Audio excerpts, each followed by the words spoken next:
মুসা আলাইহিস সালাতু ওয়াস সালাম এক মাজলিসের মধ্যে তিনি বক্তব্য দিচ্ছেন।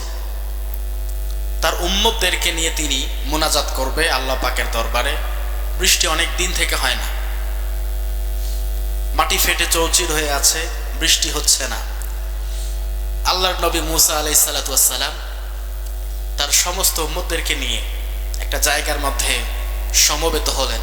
এখন দেখেন না, বৃষ্টির জন্য ইস্তিখারার নামাজ আদায় হয়। মুসা আলাইহিস সালাতু ওয়াস সালাম তার উম্মতদেরকে নিয়ে একটা মজলিসের মধ্যে আল্লাহ পাকের কাছে দোয়া করবে। আল্লাহর নবী মুসা দোয়া শুরু করে দিল। আল্লাহ পাক রব্বুল আলামিন জিবরাইলের মাধ্যমে জানিয়ে দিচ্ছেন, হে নবী মুসা, দোয়া করছো, দোয়া কিন্তু কবুল আমি করব না। আল্লাহর নবী মুসা বলে, রব্বুল আলামিন উম্মতদেরকে নিয়ে দোয়া করছি, আপনি আমাকে নবী বানিয়ে দুনিয়াতে পাঠিয়েছেন, এখন আবার বলছেন দোয়া কবুল করবেন না কেন? কি অপরাধ? আল্লাহ পাক জিবরাইলের মাধ্যমে জানিয়ে দিচ্ছে, মুসা, যতগুলো মানুষকে নিয়ে তুমি দোয়া করছো আমার দরবারে বৃষ্টির জন্য, ওখানকার ভিতরে একজন নেমুখ হারাম আছে, 40 বছরে শুধু গুনাহ দিয়ে তার জীবন ভরপুর, কখনো সে ভালো কাজ করে নাই। এত পরিমাণে গুনাহ সে করেছে, তার ভালো কাজ খুঁজে পাওয়া যায় না।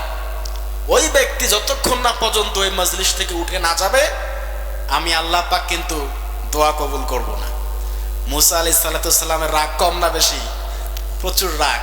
ওনার রাগ এতটাই পরিমাণে রাগ, উনি একটা আস্থিন পড়তেন না। উনি যখন রাগ হতেন, ওনার মাথার চুল ভেদ করে, পাগড়ি ভেদ করে চুল দাঁড়িয়ে যেত। যখন উনি রাগ করতেন, ওনার গায়ের লোম ভেদ করে, আস্থিন মোবারক এই পাঞ্জাবি ভেদ করে লোম দাঁড়িয়ে যেত।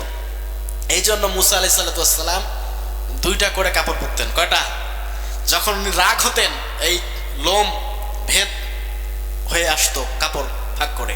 এতটা পরিমাণ তার রাগ আছে। আমাদের সমাজে অনেক মানুষের রাগ আছে না নাই? কিন্তু এমন রেকর্ড কোথাও আছে যে পাঞ্জাবি বা কাপড় ভেদ করে তার লোম দাঁড়িয়ে যায়? এরকমটা রেকর্ড কারো নেই।